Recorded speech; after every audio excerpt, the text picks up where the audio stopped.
everyone. I'm so excited to be joined by all of you fellow adoptees for the third episode of the Adoptee Experience. I'm Téa. I'm the founder of Girls Adoption Connect and was adopted from Eyang, Hunan, China when I was 9 months old. Since then, I have lived in Chicago.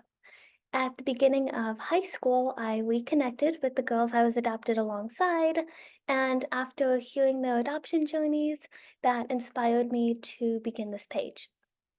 Currently, I'm studying finance and economics at Case Western Reserve University, and now I'm going to pass it off to everyone to share a little bit about yourselves. My name is short for Emmalia. I was adopted from Guangdong, more specifically Guangzhou, when I was 18 months old. I grew up in Philadelphia, but since going to college, I've lived in New York, and I'm currently working for an international education program. I haven't, connected that much with adoptees from my year just because I was adopted from a foster mom, but my adoption was processed through an orphanage. But so far, most of my adoption reflection has been either individual, so I do art about my adoption, or also in more, general adoption groups, mainly online. Hi, everyone. I'm Claire. Tay, I'm also in Chicago, so I hope you're staying warm right now with the weather. I was adopted from Eyang, Hunan province as well when I was about 4 months old. I grew up in Ohio in the Midwest and then moved up to Chicago for college, where I studied international studies at DePaul University. I currently work in higher education as like an academic advisor. So, assisting students pursuing their graduate degrees.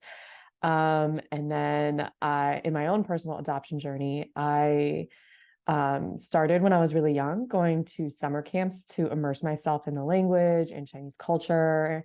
And then I kind of paused for a bit in high school and college. And then I really got back into my own adoption journey in like 2020. And it's been very fruitful since. I've met a ton of amazing individuals in the online community and currently see an adoption therapist, which has been just such a profound and deepening experience to my own identity and sense of self. So I'm really excited to be a part of this and get to know other adoptees in this journey. Hi, my name is Mandy. I was adopted from Nanjing, China, when I was almost 11 years old. Since then, I've lived in Colorado, and now I'm currently back home in Kansas City, Missouri. I am a recent graduate from Western Kentucky University. I majored in psychology and Chinese. My adoption journey, I'd say, I guess you can call me a late bloomer. I don't really know. When I was in college, my Chinese program, I met a lot of other adoptees. So that's when I really felt connected and started to do more research, started to join groups online on Instagram. But yeah. Hi, my name's Maggie. I was adopted also from Eyang, Hunan province in China.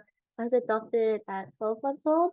I grew up in Charleston, South Carolina, well, North Charleston, South Carolina, which was interesting because my dad is a pastor and he was pastoring a church at the time um that shared the building with a Chinese church.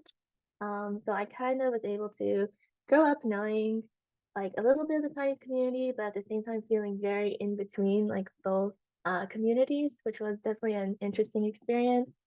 Um, I grew up in South Carolina. I moved to Ohio for college. So I went to college at Cedarville University, graduated last year, and currently I am a first year law student at the Ohio State University. So, shouts to the Midwest. And I'm in Columbus now. I think I guess connecting with adoptees, I was I was adopted with along with like three other girls at the same time, and our families kind of kept in touch with each other.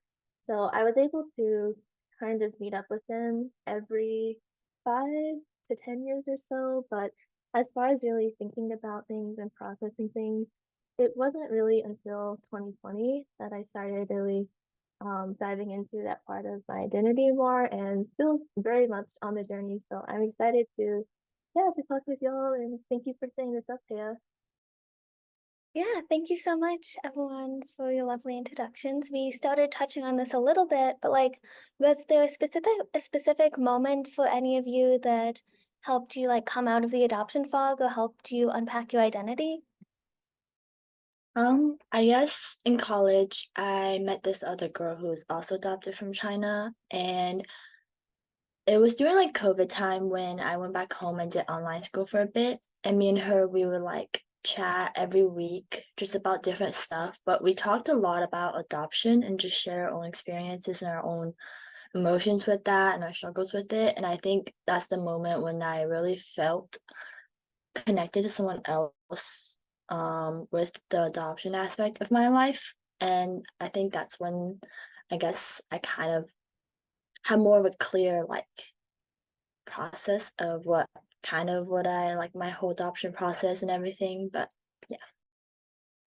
I think in my journey, I was definitely like 2020 as well, just with the entire shift of how we live our lives.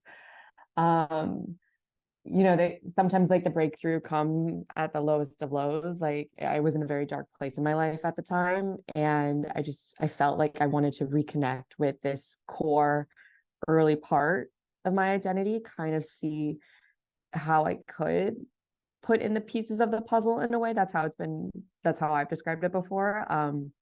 And it's still ongoing. I think there's always a part of me as I tell my story to other, non-adoptees or close friends or even my own family. Like it's hard at times, but it's also very empowering where you can fully like own this piece of your life how you want to, not by what everyone else or what you see online.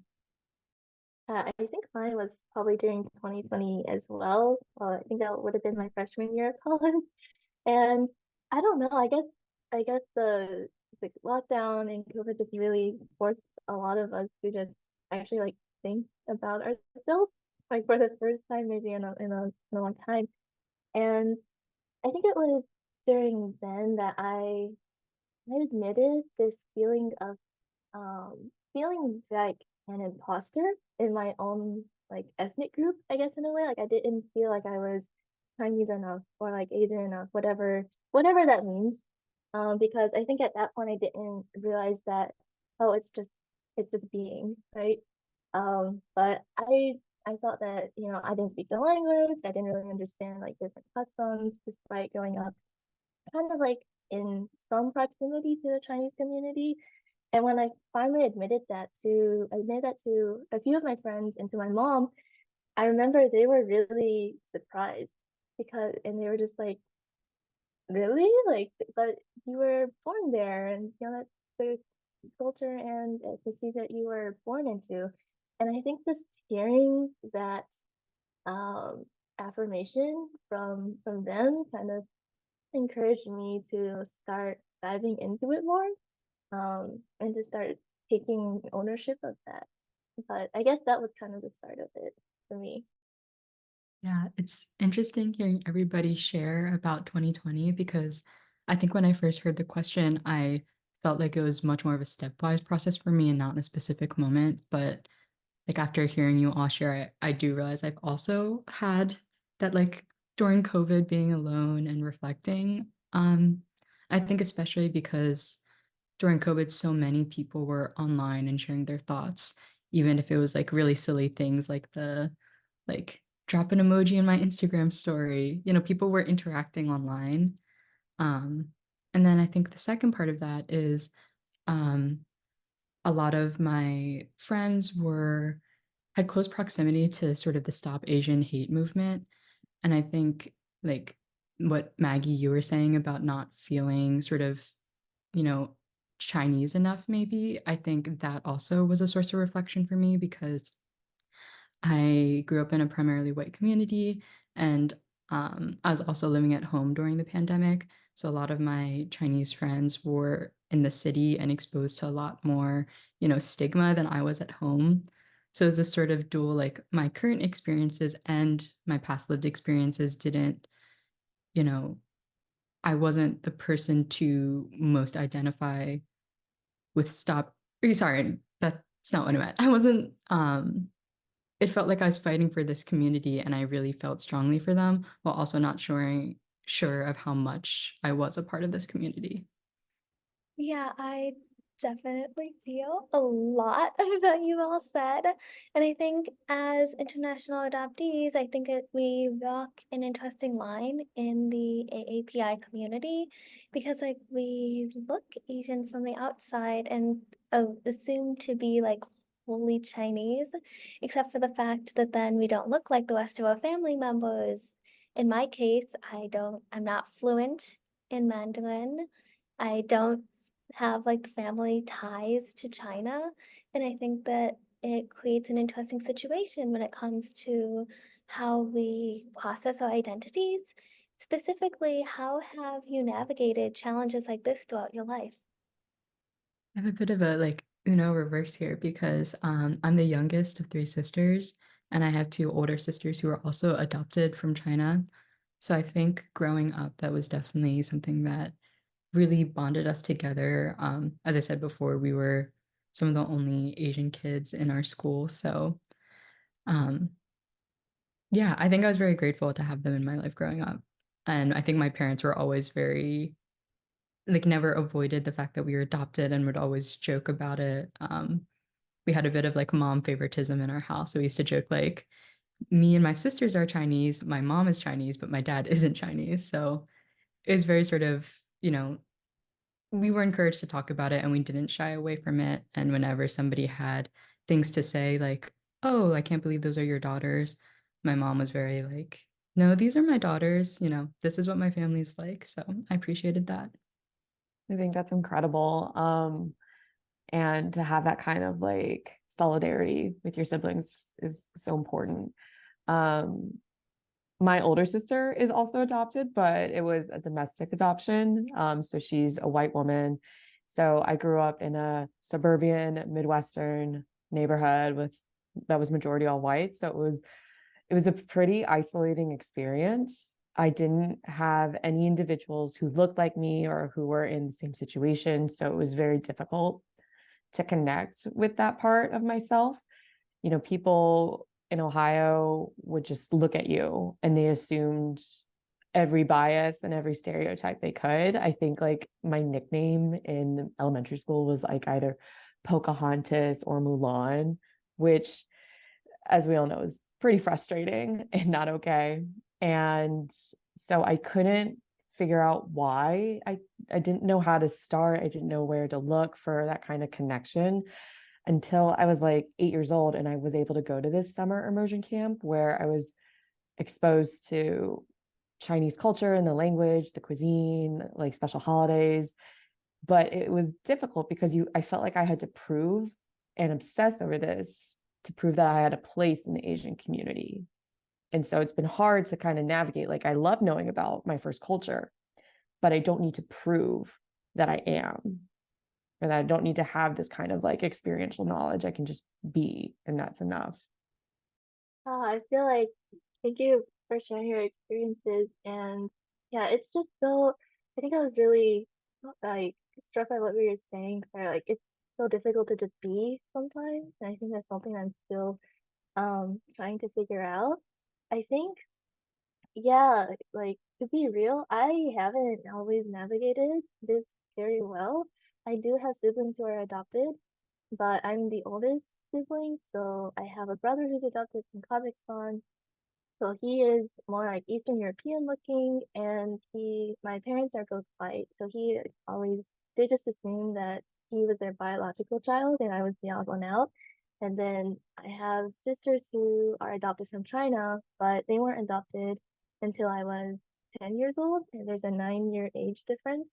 So it was kind of hard to like relate to them on that scale as well. And I think, yeah, growing up in the Midwest sounds like maybe there's some overlaps with growing up in like the deep south of the country. Not always the friendliest place to people of color, unfortunately.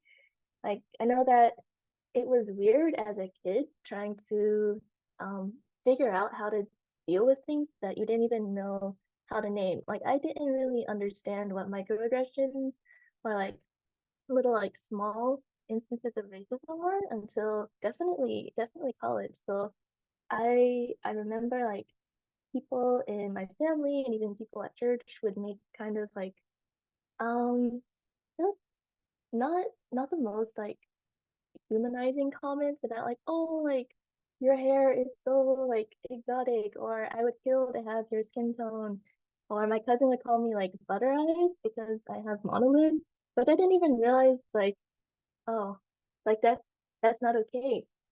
So it's I think it's a really interesting balance for some adoptees who are like internationally adopted because on one hand, like you love your family so much and they did so much for you, and so you have that familiar relationship. But at the same time, if they're not educated about some of these things, I think it can be a really difficult thing for to navigate, especially when you're a kid. But I think that sorry, this is going on like so long, but I think that like after college and being able to think about things more, I was able to share some books and some resources, like with my mom at least, who's been really open and supportive this entire time.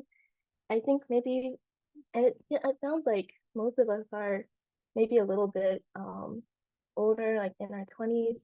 I think sometimes our parents come from a generation where color blindness was the kind of ideal way to treat race and ethnicity.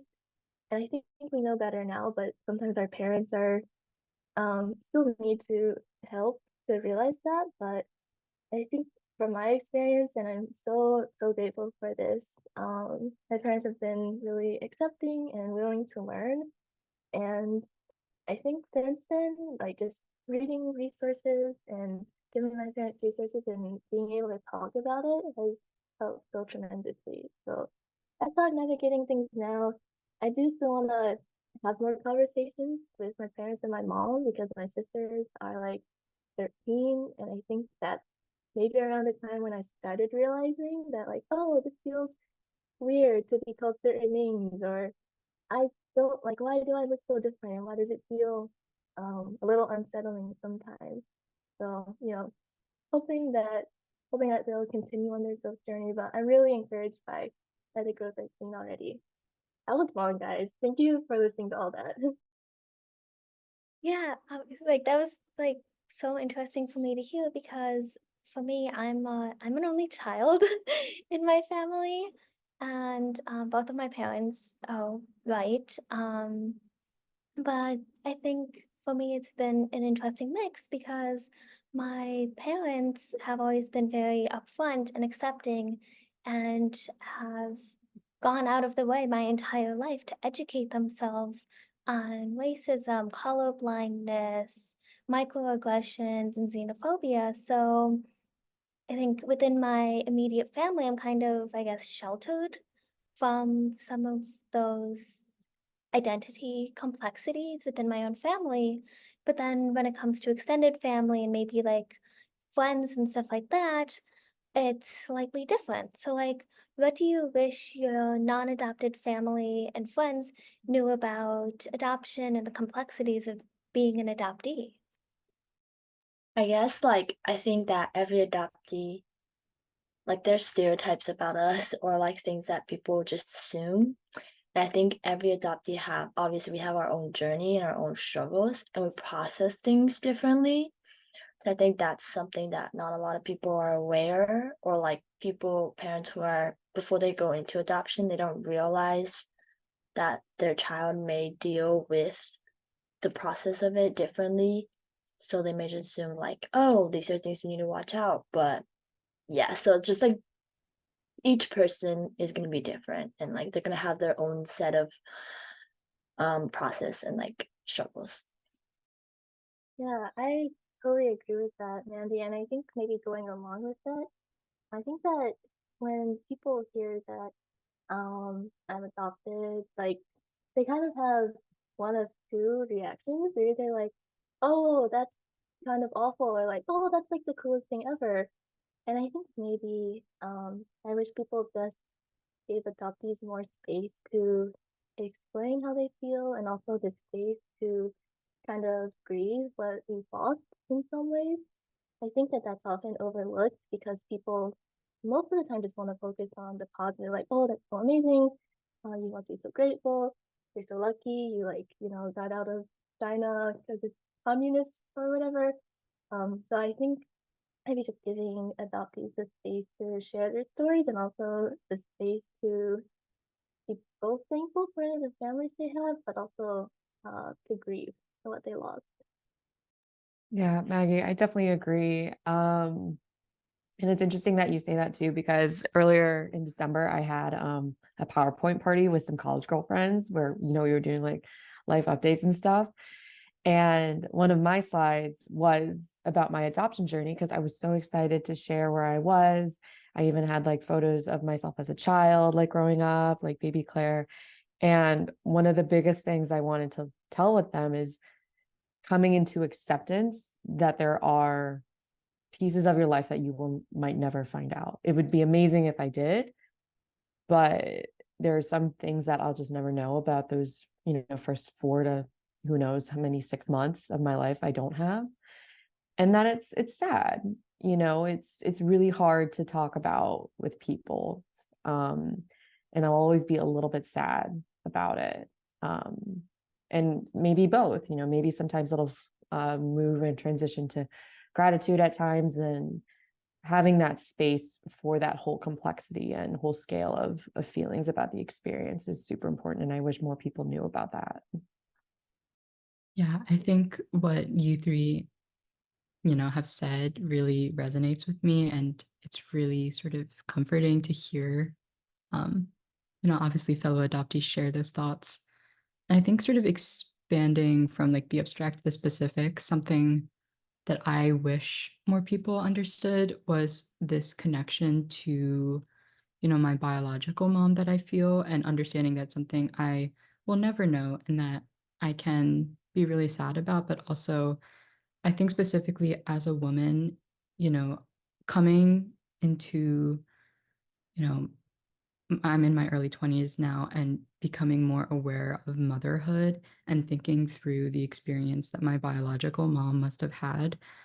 I think there's a lot of like empathy and compassion there that people often try to sort of like dilute, as Maggie said, into like, oh, that's really sad and you're so lucky. So I think there's just a lot of nuances about the process, and I wish in general people would give adoptees space to breathe in it and not try to, really nail down what the adoptee experience is when it is so individual for all of us.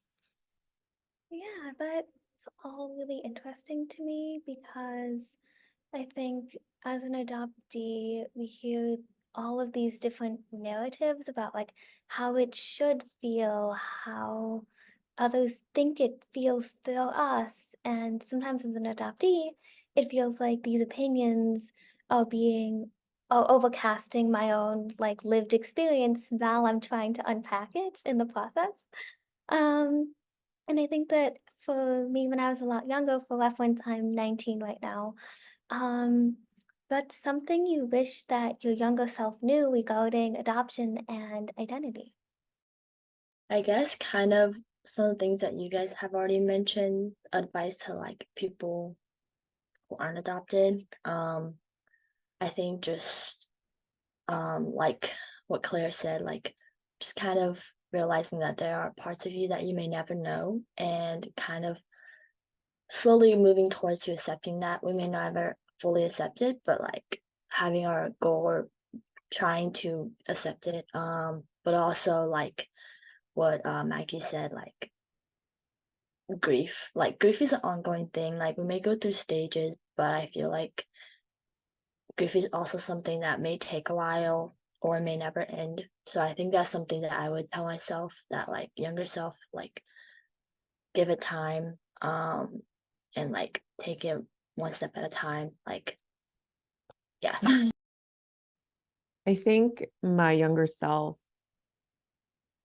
would want to know more and explore more about how much adoption impacts the way I relate and to people and how I create attachments. to different individuals and why.